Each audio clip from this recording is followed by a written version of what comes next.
Bienvenido a su programa Hablemos de Salud. Yo soy la doctora Jessica Álvarez y hoy contamos con la presencia del doctor Antonio Villegas. En breve conversaremos con él.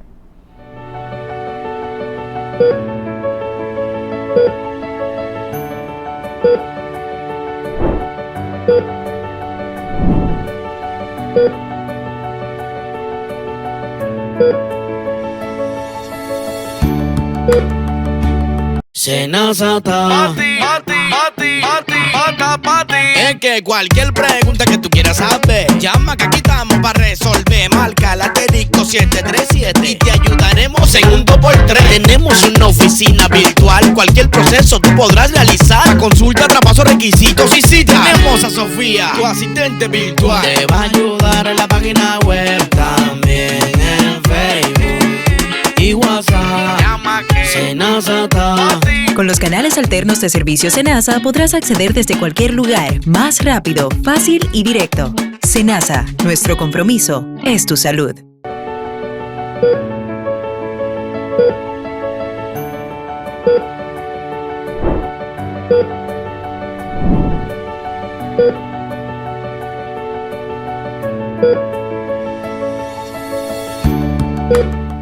Como dije anteriormente, contamos con la presencia del doctor Antonio Villegas, quien es infectólogo y ya lo hemos tenido en otras ocasiones. Doctor, gracias una vez más por venir a nuestro programa. Gracias a ustedes por la invitación. Doctor, usted ha tenido una temporada muy activa aquí en la República Dominicana con todos estos virus y estas gripes y todas estas cosas que están surgiendo. Sí, en verdad sí. Ahora mismito, ¿cuáles son las que están más frecuentes después de este frito navideño que ha pasado? Saben que en invierno, que aún estamos en invierno, sí, y en primavera, las que circulan aquí son las mismas que en casi todo el mundo, sí, que es influenza, que es una de las que más comúnmente circula, COVID, que obviamente nunca va a dejar de circular, y luego un sinnúmero de más de virus respiratorios que causan enfermedades gripales. Recordando que en verdad son muchos los virus respiratorios que causan síntomas gripales. Algunas bacterias, principalmente Bordetella, Mycoplasma, son quizás algunas bacterias que son típicas que en esta época aumenten por el hecho de que son, todos estos virus y bacterias tienen una característica que se transmiten fácil, okay, por las secreciones al hablar, toser, estornudar. Y recordando que en esta época de invierno, primavera, la gente por el clima y por las actividades sociales que sí vivimos en esta época se aglomera. Okay. Entonces por eso es que en esta época principalmente aumenta significativamente la incidencia de enfermedades respiratorias altas principalmente. Sí. Doctor, ¿y el choque que hay entre bueno, no es que cambie tanto, pero sí, en nuestro país, donde de repente tenemos temperaturas altitas y de repente viene la primavera y con la primavera viene el polen? ¿Con estos choques también hacen que aumenten más o es la normalidad, no importa qué? En los países del trópico, las enfermedades respiratorias por este tipo de virus en verdad son el año entero. Okay. Se marcan más en estas épocas por el tema de las actividades sociales y que de verdad disminuye la temperatura y hace que la gente se aglomere. Pero es importante recordar lo siguiente, la mayoría de los países del trópico, del clima tropical, son países, o lo que antes llamamos, tercermundistas. Sí. Y es común en nuestros países ver el aglomeramiento de personas en los hogares, por ejemplo. Entonces, por eso es que los virus de la influenza, COVID ahora y los demás enfermedades respiratorias en República Dominicana, el año entero. Y es simplemente porque por el ambiente socioeconómico en nuestro país es más común encontrar aglomeramiento que en otros países, sí, del norte o del sur principalmente. ¿Cuál es el virus que se está comportando más agresivo actualmente? Mira, en verdad sigue siendo muy similar a lo que siempre han sido todos los años, que es influenza, recordando que la influenza en verdad tiene una alta tasa de complicaciones, y el COVID, que obviamente el COVID-19, que es lo más nuevo que tenemos, son los virus que principalmente están causando mayor complicaciones en los pacientes. Okay. Porque sintomatología y todo eso, todo más o menos de la misma manera. pero que se compliquen, que tengan que ir más a menudo por atención médica o requieran hospitalización, siempre van a reinar COVID-19 y la influenza. ¿Y de la influenza cuáles son estas complicaciones que están siendo más constantes? Mira, es importante recordar algo, y es que la influenza siempre ha sido ligeramente menospreciada por las personas, pero la influenza tiene más riesgo de morbilidad, o sea, de complicaciones y de mortalidad, muerte que el COVID. Yo siento que se comporta hasta más agresivo. En verdad lo es. Lo que pasa es que volvemos a lo mismo. El tema del COVID fue una pandemia. Fueron millones de gente al mismo tiempo. Sí. El mundo en caos y todo eso. Pero la influenza tiene la particularidad de que como nunca tenemos muchos años sin una pandemia de influenza, la gente le ha perdido un poco el respeto, por así decirlo. Pero la influenza se complica mucho más rápido, mucho más frecuente que COVID.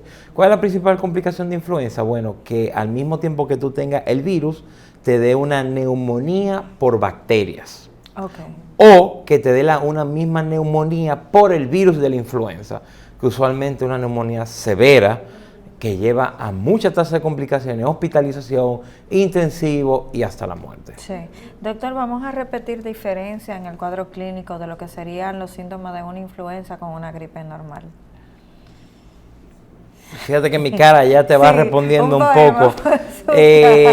Desafortunadamente, no hay diferencias evidentes. ¿A qué me refiero? A que al final la sintomatología es muy similar. Congestión nasal, malestar general, debilidad, anorexia. Quizá algo que puede ayudar a diferenciarlas una de la otra es que la influenza tiende a dar muchas más fiebres, fiebre más elevada, mayor malestar general, pero es muy difícil por tú decirme, tengo congestión nasal, me ha dado fiebre y tengo tos, que yo diga, eso es influenza. Sí. Desafortunadamente es extremadamente difícil diferenciarla. La mayor diferencia es que la influenza da un poquito más de fiebre, por así decirlo, que las simples gripes, por así decirlo, o los demás virus respiratorios gripales. Entonces esto está haciendo que la demanda en los médicos sea mayor, porque entonces si tenemos gripe pero podemos sospechar de influenza, tenemos que ir obligatoriamente debido al comportamiento. Mire, al final lo ideal es verdad que los cuadros gripales, la mayoría no se complican, pasan sin mayor consecuencia, acetaminofén, agua, comida, es lo que más se requiere la mayoría. Sí.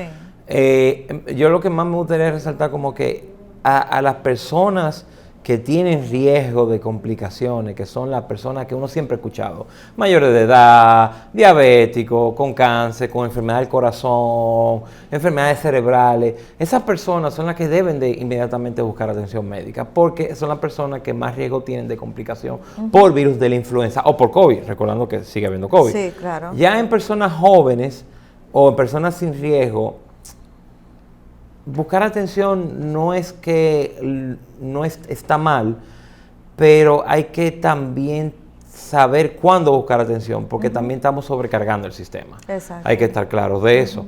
Las emergencias ahora mismo están más abarrotadas que nunca, con esto mismo, las mismas consultas están muy abarrotadas, y al final del día es simplemente hacerte una prueba de influenza. Entonces, una recomendación, por ejemplo, a las personas que no tienen riesgo, gente jóvenes como tú o yo, es que si tienen síntomas respiratorios, gripe, por así decirlo, y está haciendo fiebre, lo primero es la hidratación, acetaminofén. Sí. Y si vemos que después de 48 horas persiste la sintomatología, la fiebre persiste, hay que buscar atención médica. Como después de 48 horas aproximadamente. Sí. Y muchas personas pueden ir directamente a un laboratorio y realizarse una prueba de influenza y una prueba de COVID. Y si están negativas, ya la preocupación disminuye significativamente. Pero lo que yo sí quiero resaltar es que las personas de riesgo tienen que buscar atención desde un principio. Sí. Porque son las personas que se complican y son las personas que se mueren o llegan muy tarde después a un centro médico, una emergencia, a un intensivo y luego estamos todos lamentando una pérdida. Entiendo. Doctor, ¿y los pacientes que sufren de alergias o que tienen cuadros de asma, sinusitis y este tipo de situaciones de la vía respiratoria, entran en el cuadro de riesgo? La alergia no. El asmático sí, no. El problema es que estos síndromes respiratorios tienden a exacerbar el asma, o sea, a empeorar o a darte crisis de asma. Okay. No es que necesariamente tú ya tienes riesgo de ir a intensivo, intubarte y está malo, pero tú sabes que estas enfermedades respiratorias te van a exacerbar el cuadro de asma. Sí. Entonces, son personas, por ejemplo, si tú eres asmático, conocido por asmático, bien diagnosticado, obviamente, y te da una enfermedad respiratoria, no está mal por lo menos contactar a tu médico para por lo menos estar alerta. ¿Entiendes? Porque el problema es que exacerban los cuadros de asma. Ya lo que es sinusitis y rinitis, no. Eso no tiene nada que ver. Eso te va a empeorar la sinusitis, te va a empeorar la rinitis, pero no te pone riesgo, no te eleva el riesgo mayor a una persona que no la tuviera. ¿Y cuál está siendo, ya entrando en COVID, el comportamiento de la nueva cepa? ¿Está más normalizado o sigue actuando normal? Exactamente, no hay mucha diferencia de lo que siempre ha sido. Enfermedad respiratoria alta, congestión, tos, malestar general, fiebre. Que algunas cepas den algunas manifestaciones más gastrointestinales que otras, eso es variante. Que alguna den más fiebre que otra. También es importante recordar que casi todo el mundo ya tiene vacuna, eso disminuye la sintomatología, disminuye el riesgo. O sea que al final del día el comportamiento va a ser muy similar siempre. Lo que puede variar un chin más gastrointestinal que otro, más fiebre que otro, pero es muy similar al final del día que cuando empezamos y todo eso. Sí, acaba de mencionar la palabra vacunación y la vacunación de cierta forma como que ha mermado un poquito o se ha reactivado. No, al principio era obligatorio. Bueno, tú dices, perdóname, que si... no. Sí. Bueno, vamos a empezar con algo. En el país no tenemos los refuerzos nuevos que están recomendados para el COVID. O sea que evidentemente la vacunación del COVID ha mermado. O sea, de eso estamos claros. En la influenza sí se mantiene más activa. En la influenza se ha mantenido adecuada, debería ser más. Tenemos la ventaja que en salud pública está haciendo el esfuerzo por tener la vacuna de la influenza. Creo que son una vacuna un poquito más costosa, que no, el tema de la pandemia hizo que algunas de las vacunas de COVID tuvieran ciertas excepciones con pago y cosas así, vainas administrativas, cosas administrativas, pero salud pública ha hecho un esfuerzo por tener la vacuna de influenza, lo único que también se acaban en un número limitado, pero yo creo que por lo menos con la vacuna de influenza se han mantenido y creo que algunas personas están más conscientes, pero también tenemos el tema del miedo a la vacunación que creó la vacuna de COVID. O sea que es un mixto, a sinceridad. Vamos a decir que se ha mantenido muy similar. Debería haber aumentado. Lo ideal es que el tema de la pandemia, los beneficios que trajo la vacunación, aumentara que la gente fuera a vacunarse, pero también hay mucha gente con miedo, hay mucha teoría de conspiración, hay efectos adversos, pero imagínese usted, ¿qué no da efectos adversos? Puede tener efecto adverso, entiendo yo. Claro que sí. No necesariamente hoy yo estaba viendo un paciente y le estaba explicando que estamos hablando de eso mismo de la vacunación y me pregunta, no, que la vacuna de COVID no me la vuelvo a poner. Yo le digo, mira, tú te pones a calcular lo siguiente. Si tú vacunas 500 millones de personas, prácticamente al mismo tiempo, porque casi todo el mundo fue al mismo tiempo, en cuestión de meses, pero vacunar 500 millones de gente no es normal que tú esperes efectos adversos. Por supuesto. Y que tú lo veas más, pero no es más, es una cuestión estadística. Si tú vacunas 500 millones y tú ves 1 millón de efectos adversos, tú dirás, 1 millón de gente, wow, ¿cuánta gente? Pero tú vacunaste 500 millones, tú vacunaste 600 millones de personas. O sea, hay un tema estadístico que es importante interpretar. Y al final, ningún medicamento seguro. Pero también hay una cosa como que se olvida, doctor, porque cuando a un bebé le van a poner la primera vacuna, que es lo primero que dicen, dale un poquito de antibiótico porque le va a subir la fiebre. Dale acetaminofén porque le va a dar muchísima fiebre. Le va a dar muchísima fiebre, o sea, no es nada nuevo. No. Es más, yo siento que es más lo desconocido que sí ya se conoce. Sí, exactamente. Y obviamente quizá hay que seguir estudiando más la vacuna, porque hay que admitir que fue creada en muy corto plazo. El tiempo de estudio siempre fueron muy cortos, hay que seguir y se está siguiendo investigando. Pero hay que estar claro, la vacunación ayudó a disminuir la pandemia significativamente y a poder salir a flote de ella. Que hubo efectos adversos, vuelvo y repito, no hay ningún medicamento que sea seguro. En la medicina vuela alrededor de incertidumbre. Lo único seguro que yo como médico le puedo decir a un paciente es que usted se va a morir. Exactamente. Usted va a tener una muerte. ¿Cuándo? Bueno, yo no sé. Ahí está la incertidumbre de la medicina. Exacto. Y los medicamentos son así mismos. Ningún medicamento es seguro. Si no fuéramos eso, uno no utilizaría ningún... Si uno se pone a pensar en todos los efectos... Si uno se pone... Te hago una pregunta. Tú, cuando te indican algo, ¿tú lees detalladamente los efectos adversos? A veces, muy pocas veces, pero sí lo Pero hago. a veces, ¿no? A veces lo hago, sí. Ok. Y cuando tú lo haces, tú no te... Lo pienso. ¿Lo piensas antes de tomarte la medicina? Por supuesto que lo pienso. Pero luego tú dices, si no me la tomo, no me voy a mejorar de lo que tengo. Exactamente. Con eso te respondo. Sí. Todo tiene efecto adverso en la medicina. Desafortunadamente, no hay nada 100% seguro que no sea la muerte. Ojalá nosotros algún día poder decir lo contrario, pero mientras tanto no hace así. Doctor, ¿y en un paciente para la influenza, cuál es el proceso de vacunación? ¿Entre qué edad debe hacerlo, realizarlo? ¿Está para toda la población o solamente para una población? La vacuna de la influenza está para toda la población, independientemente de la edad y los factores de riesgo. Okay. O sea que todo el mundo deberíamos vacunarnos. Obviamente hay grupos prioritarios. ¿Qué quiere decir? Esos grupos que tanto salud pública como cualquier centro de salud debe priorizar. ¿Cuáles son esos grupos? Por ejemplo, el personal de salud.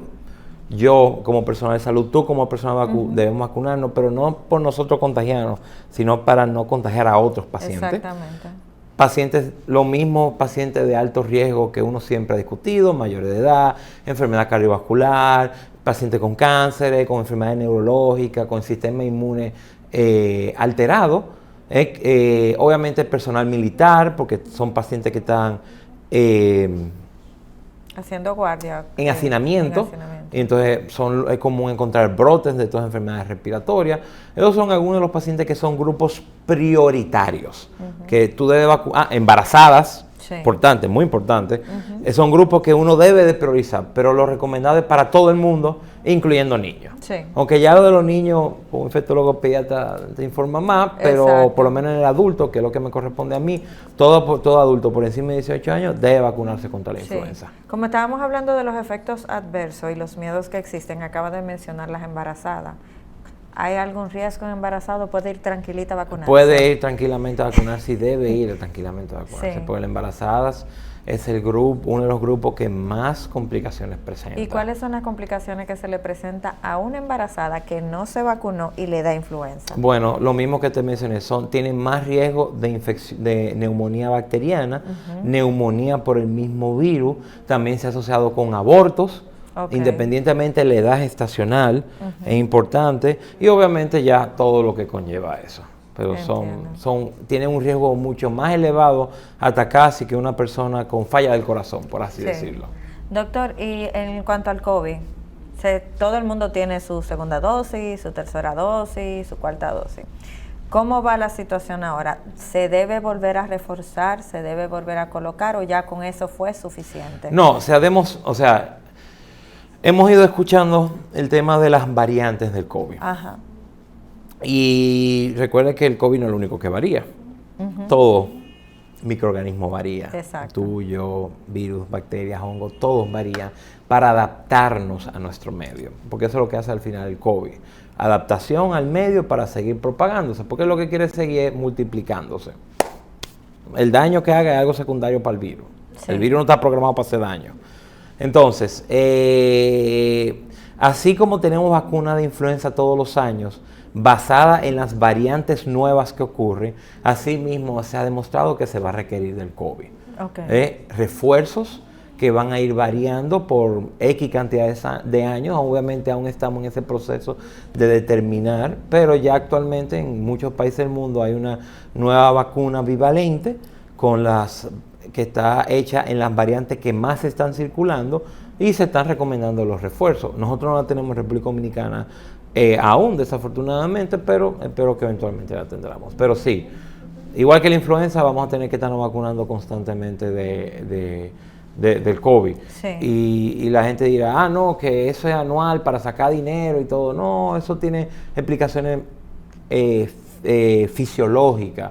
Es lo mismo que por qué tú tienes que vacunarte cada cierto tiempo de hepatitis B, por qué tú tienes que vacunarte cada cierto tiempo de difteria y tétano, por qué tú tienes que cuando te corta vacunarte del tétano, aunque tú recibiste la vacuna cuando niño. O sea, todo eso tiene explicaciones fisiológicas de tema de inmunidad a largo plazo que se pierde, que es normal. Pasa con todas las bacterias, pasa con los virus, obviamente va a pasar con el COVID. Sí. ¿Y qué pasa con aquellas personas? O sea, he escuchado mucho y me ha hecho mucho ruido que dicen que estas vacunas, sobre todo la japonesa, la china, que luego de los 4 meses ya eso no funcionaba y que ya esa vacuna no hacía efecto.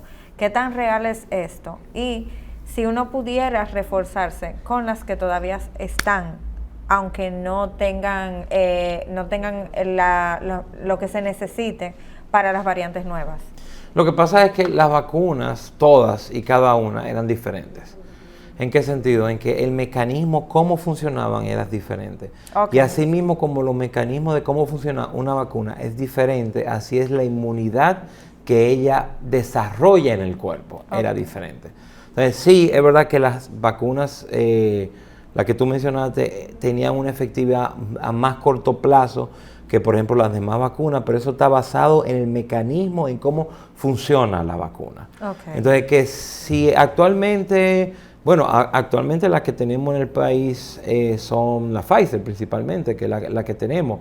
Obviamente si usted no está vacunado y se desea vacunar, es seguir la recomendación de vacunación del Ministerio de Salud Pública, que es exactamente igual que el de hace unos años.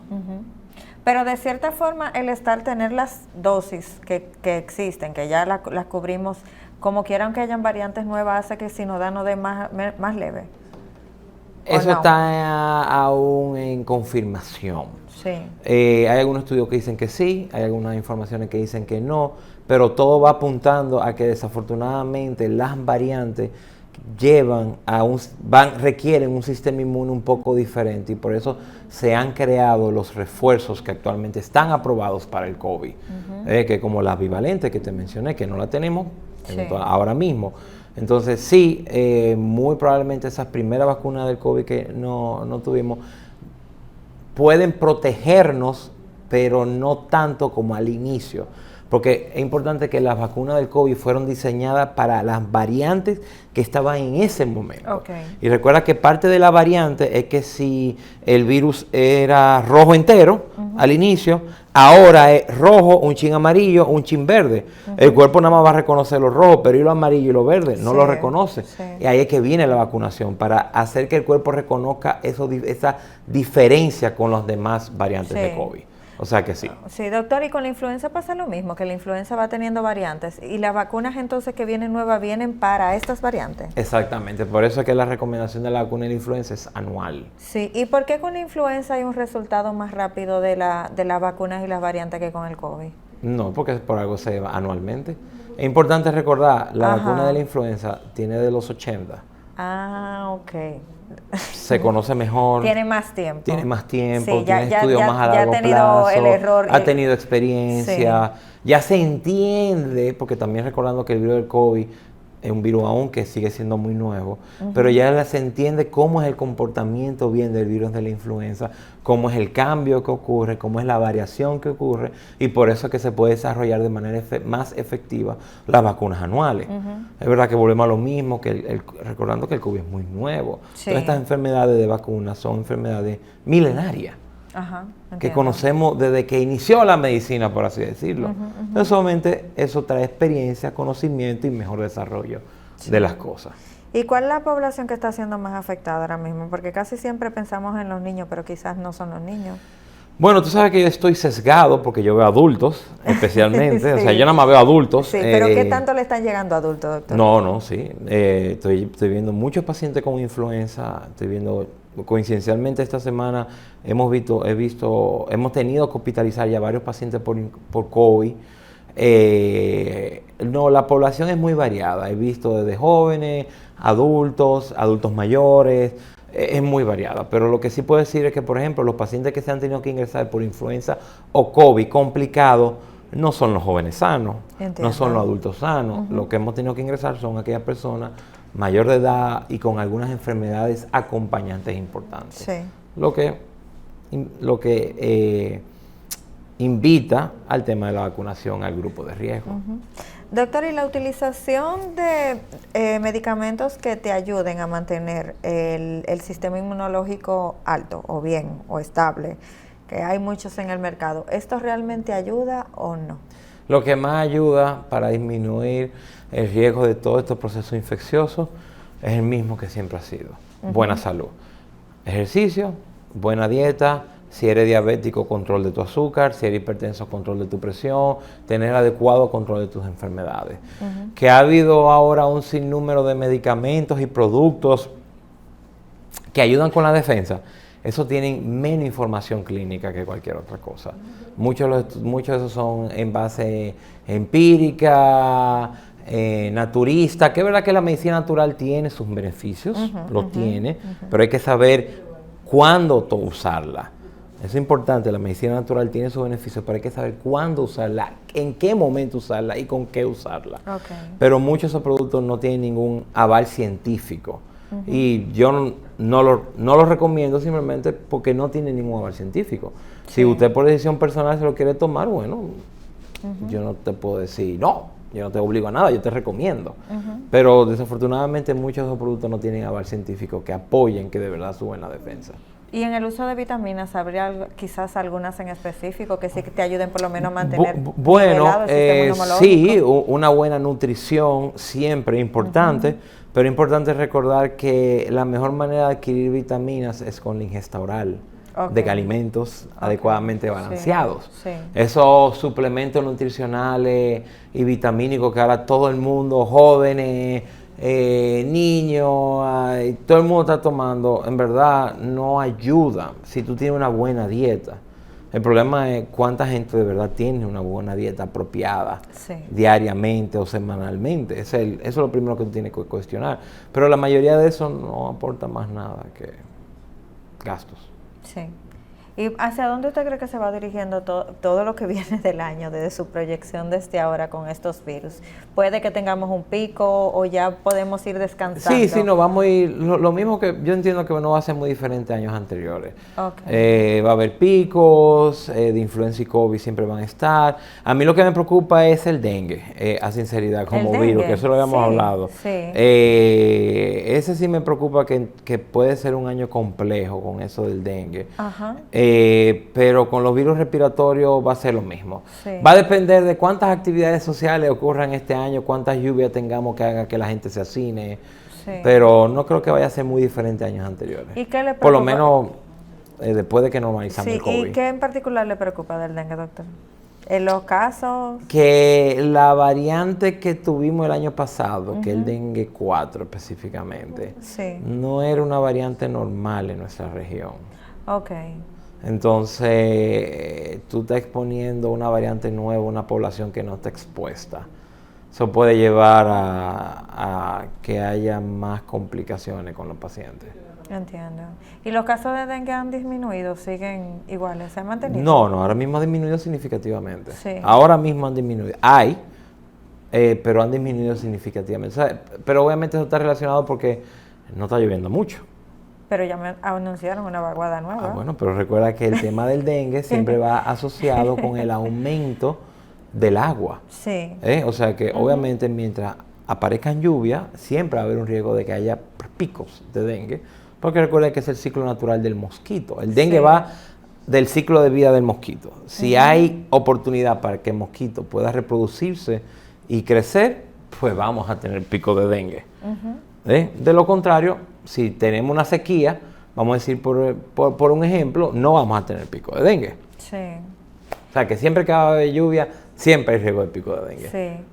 Doctor, desde su consejo que puede dar como médico para estos virus y hasta para el mismo dengue, vamos a ir recordando la prevención, que es lo más importante. ¿Cuáles serían esas herramientas que podríamos tener en la casa? Las herramientas que podemos tener en la casa es siempre recordar que cuando tenemos fiebre, lo primero que hay que hacer es mantener una buena hidratación y una buena alimentación, aunque uno no tenga hambre, porque todas estas enfermedades causan anorexia. Y para la fiebre, recordar que la fiebre se trata con acetaminofén, no con antibióticos. Y la principal herramienta es que inmediatamente empiece a ver algo que le preocupe, busque atención inmediatamente. Y si tiene dudas, busque atención inmediatamente, no se automedique, no espere a que la cosa se complique. Pero la principal herramienta que en la casa que podemos tener para todo esto es acetaminofén, una buena dieta e hidratación. Obviamente el dengue conocemos todas las medidas de prevención, de mosquito y todo eso que se conocen, que existen, que tienen años promocionando, y eso no varía. Algo nuevo es que ya hay vacunas para dengue que están demostrando mucha efectividad. O sea que eso es algo que esperamos tener pronto en nuestro país. Perfecto. Bueno, doctor, deberíamos ir a la pausa. En breve regresamos con su programa Hablemos de Salud.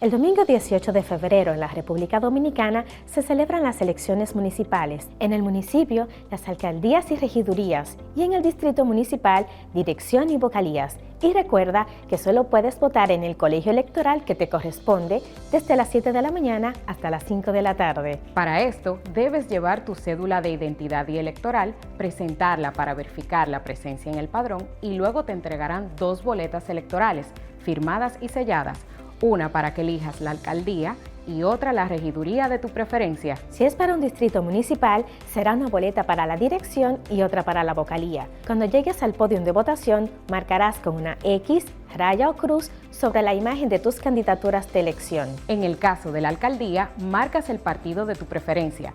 Si es regiduría, marca sobre la fotografía de un candidato o candidata para ejercer el voto preferencial. Después, dobla las boletas y deposítalas en las urnas correspondientes. Al concluir, firmas el padrón e intintan tu dedo, recibes de vuelta tu cédula y sales del recinto electoral.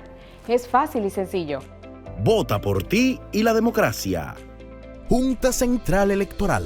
Garantía de identidad y democracia.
Regresamos nuevamente a su programa Hablemos de Salud. Doctor, me acaba de mencionar algo muy importante que justo se le iba a preguntar. Es de la vacuna del dengue. Más o menos, ¿cuál sería el mecanismo que tiene esta vacuna para que no comencemos con las teorías conspirativas? Primero, la vacuna del dengue, para evitar las teorías conspirativas, tiene muchos años desarrollándose. Exacto. Muchos años desarrollándose. El problema es que el método para conseguir una inmunidad apropiada no se había llegado a ser eficiente, o eficaz, perdón. Entonces ya se ha demostrado que con unos mecanismos o con unos medios de transporte de la vacuna, por así decirlo, causan una respuesta inmune adecuada. Entiendo. Pero la vacuna del dengue tiene desde antes del 2000, o sea, de los 90, yo creo que hasta un poco más, en estudio. Obviamente fallida al inicio, a medida que va avanzando la tecnología, se va entendiendo mejor el comportamiento de algunas cosas, obviamente nos vamos acercando a la misma. Pero el punto es que la vacuna promueve inmunidad contra los 4 tipos de dengue, el 1, el 2, el 3 y el 4, de diferentes maneras, porque aún del 1 y el 3 no es lo mismo que el 2 y el 4, y eso por un tema del virus y el mismo tema de la vacuna, pero hasta ahora son muy prometedores los resultados. En Brasil Se ha hecho uno de los estudios más grandes, vacunado miles de personas contra la vacuna del dengue y los resultados han sido más que favorables. Sí. De verdad que sí. Doctor, ¿y cuáles son los virus que se consideran más mortales realmente de todos los que están acá? O sea, ¿siempre va a ser por una condición sistémica que tenga el paciente o hay alguno que tenga un comportamiento que haya que asustarse? Una pregunta interesante. Bueno, perdón. No te apures. Cuando uno habla de letalidad del virus, de una enfermedad infecciosa, habla de qué tan rápido y con qué tanta eficacia puede llevar a la muerte a la persona. Ajá. Y hasta ahora, obviamente, los virus, que fue lo que me preguntaste, con mayor letalidad que se han demostrado, pero con mayor también capacidad de causar brotes epidémicos, obviamente son los famosos virus de fiebres hemorrágicas. El que más hemos escuchado y que tuvimos hace unos 4 o 5 años una alerta mundial fue el ébola. Ah, sí. Por ejemplo, ese quizás es el mejor. Hay muchos virus hemorrágicos, de fiebres hemorrágicas, muchos, en casi todos los continentes hay diferentes. Pero quizá el ébola es el que quizás más se ha escuchado, también es quizás de lo que más conocimiento se tiene, pero ese es uno de los ejemplos, quizás uno de los virus más letales que puede existir ahora mismo. Actualmente tenemos el COVID, tenemos la influenza y tenemos uno que otro caso de dengue. ¿Cuáles otros virus podríamos encontrar también? No, es lo que te dije ahorita, el tema de que hay cientos de virus que dan enfermedades respiratorias, adenovirus, enterovirus, otros coronavirus, virus respiratorio sincitial, que también está siendo cada día un problema, metaneumovirus, parainfluenza, o sea, hay muchos virus que causan enfermedades respiratorias que ninguno tiene tratamiento, eso es verdad, y que lo que causan es más enfermedades respiratorias, congestión, malestar y todo eso, y nada peligroso para la vida, pero hay mucho. Sí, usted acaba de mencionar nada peligroso para la vida, pero hay algo que yo sí creo que es peligroso para la vida, y es la automedicación cuando una persona tiene un virus de estos. ¿Cómo puede afectar esa automedicación tanto en el COVID como en la influenza? Bueno, lo importante es decir que el antibiótico no cura la gripe, empezando por ahí.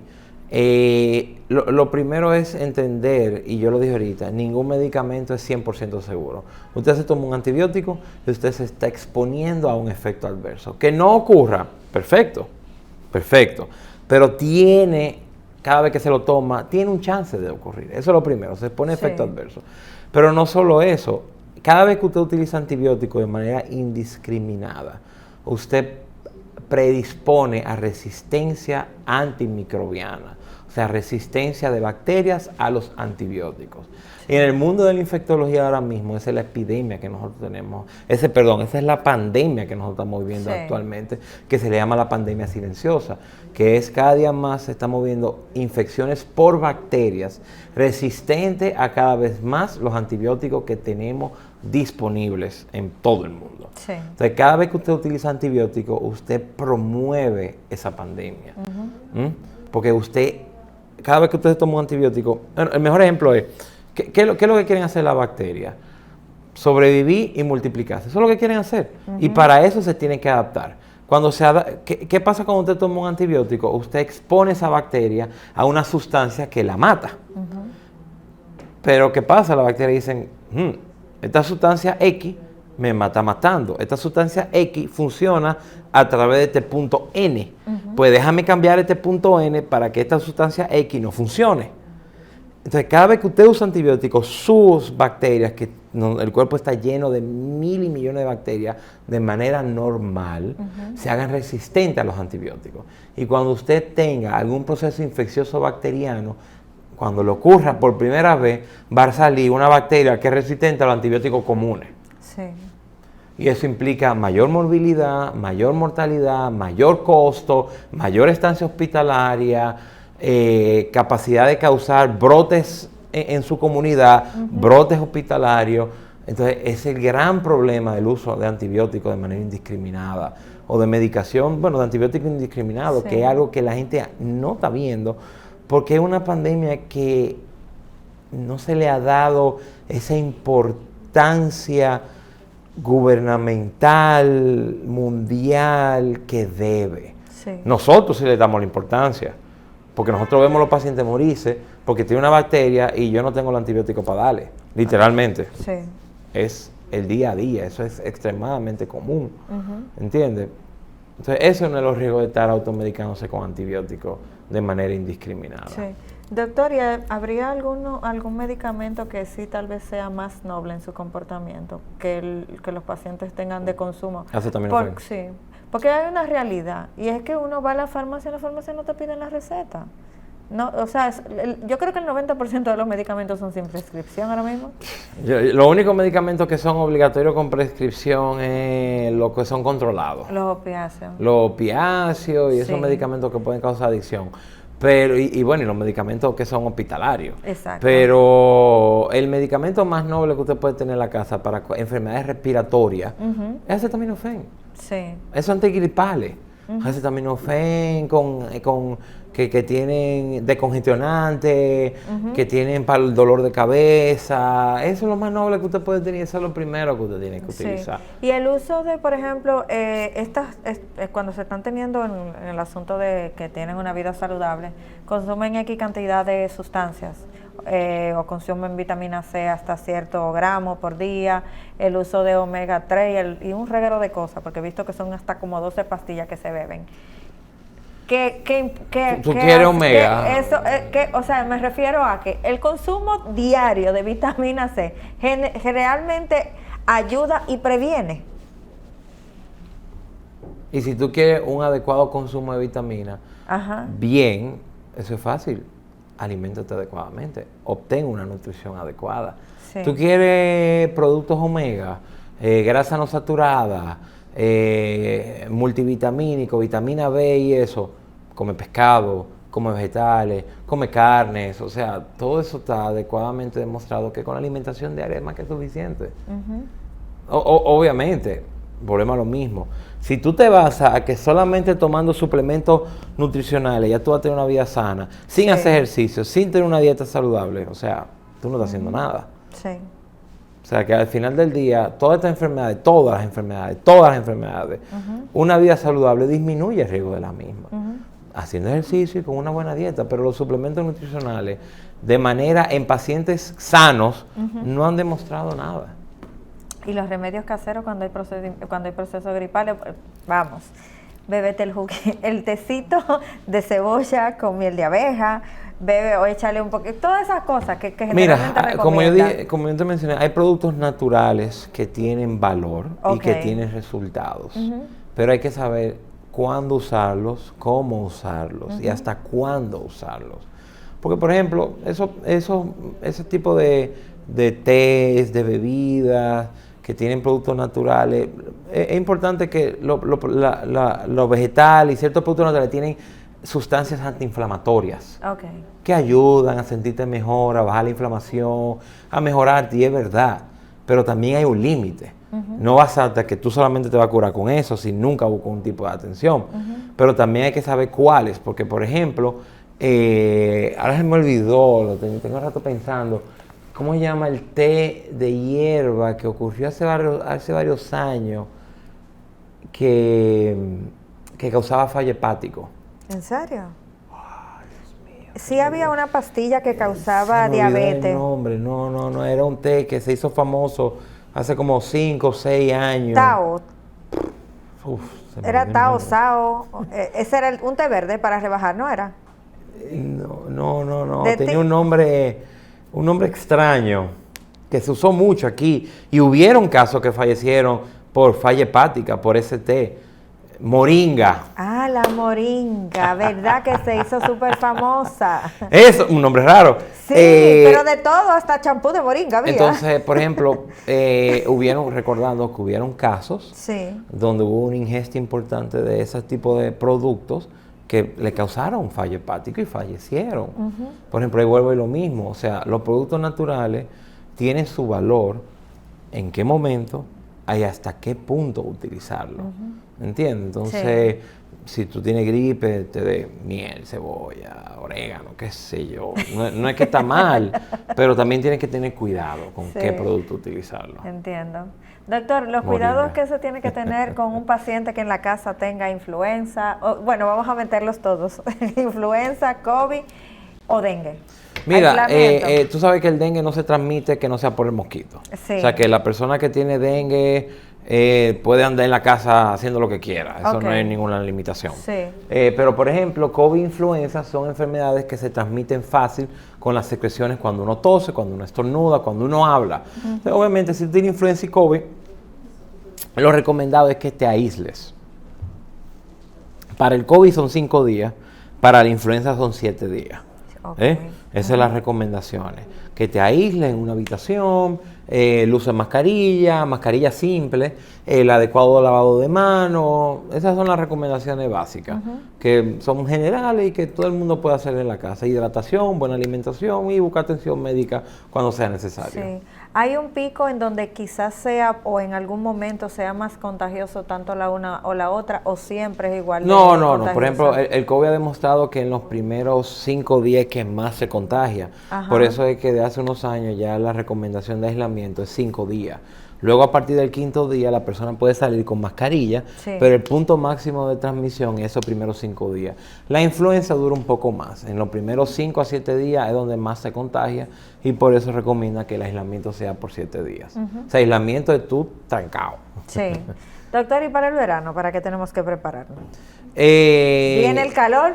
¿Qué viene con el calor? Mira, con el calor principalmente vienen enfermedades diarreicas, principalmente por el hecho de que la gente va más a playa, va más a río, a lugares donde la preparación de los alimentos quizá no sea la mejor.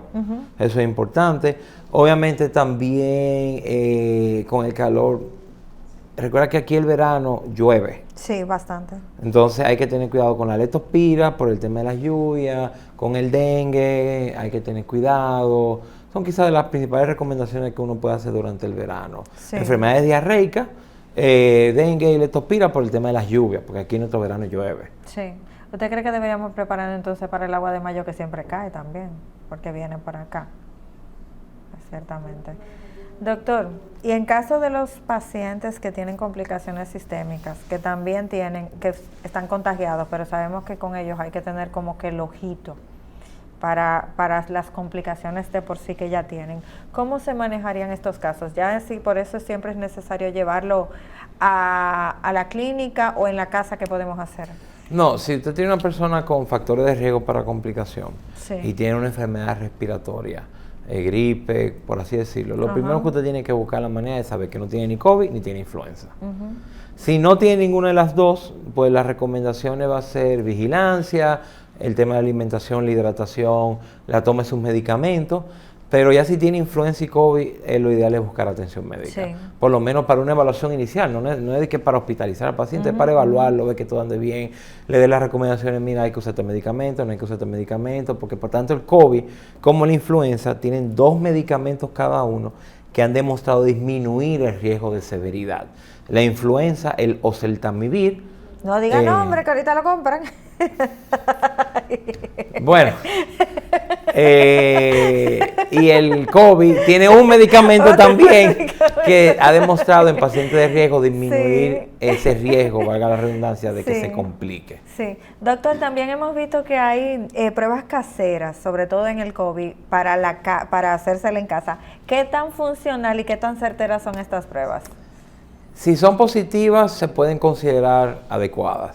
Ahora, si están negativas, es mejor confirmarlo con una prueba o en un laboratorio confiable. Siempre y cuando se tengan los síntomas, me imagino. Obviamente, obviamente. Doctor, prevención en el hogar a través de la alimentación. ¿Cuál es su recomendación? Porque ha hablado mucho de la alimentación. Y se le ha olvidado la parte de la hidratación también, que la mencionó mucho la otra vez cuando vino. ¿Qué para usted, dieta sana, qué es? Mira, dieta sana, por ejemplo, hay una famosa dieta que es la dieta mediterránea, que es una dieta en base mucho a pescado, a ciertos productos, frutos secos. pero al final del día la dieta se ajusta mucho a cada persona. Hay personas que no le conviene comer carne, que no toleran las carnes, los pescados, que no le gusta, simplemente hay gente que no le gusta comer vegetales. O sea, una dieta balanceada es muy individual y universalmente decir esta dieta le funciona a todo el mundo no es, y eso es lo primero que van a decir los nutricionistas.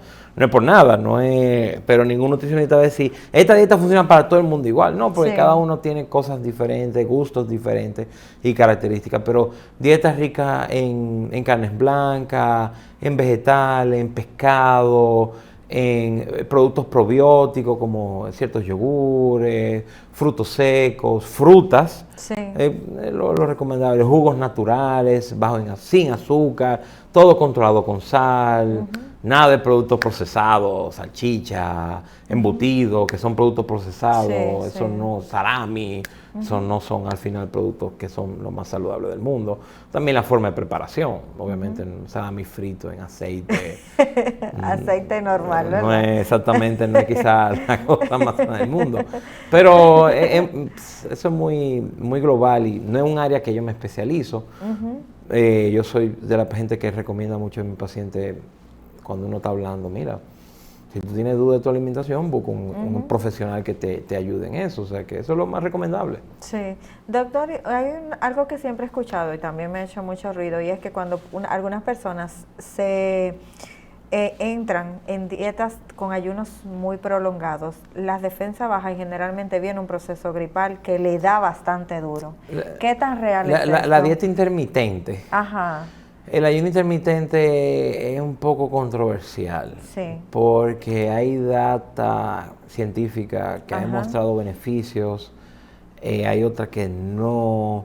Eso es muy controversial, pero es importante simplemente recordar que una mala alimentación va de la mano de un sistema inmune defectuoso, porque al final del día todos los moléculas, células que se utilizan para el sistema inmune tienen una base nutricional. ¿En qué sentido? De aminoácidos apropiados, azúcares apropiadas, grasas apropiadas.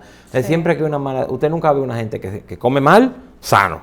Siempre va a tener algo. Es el mejor ejemplo. Entonces, sí, que mala alimentación se asocia con problemas en la capacidad de defenderse. Estoy totalmente de acuerdo. Entiendo. Bueno, doctor, el tiempo se nos ha agotado, pero aquí tiene la cámara para que dé sus contactos a la población. Esa es la parte más difícil. Es la parte más difícil. No, yo laboro en Sedimán. Ese es donde yo estoy, tanto para consulta como para hospitalizaciones, y me pueden contactar a la central telefónica de Sedimán o en mi página de internet. ¿Algún consejo que le quiera dejar a la población después de todo esto que ha dicho hoy? No, o sea, la medicina tiene que cambiar, tiene que enfatizar más la prevención. Y la base de la prevención es ejercicio y dieta. O sea, que eso es lo que más yo les recomiendo a todo el mundo. Entiendo. Bueno, doctor, de verdad un placer tenerlo nuevamente en nuestro programa, siempre iluminando mucho en la parte de infectología. Esto ha sido todo por hoy en su programa Hablemos de Salud, y hasta un próximo encuentro. Se despide Jessica Álvarez.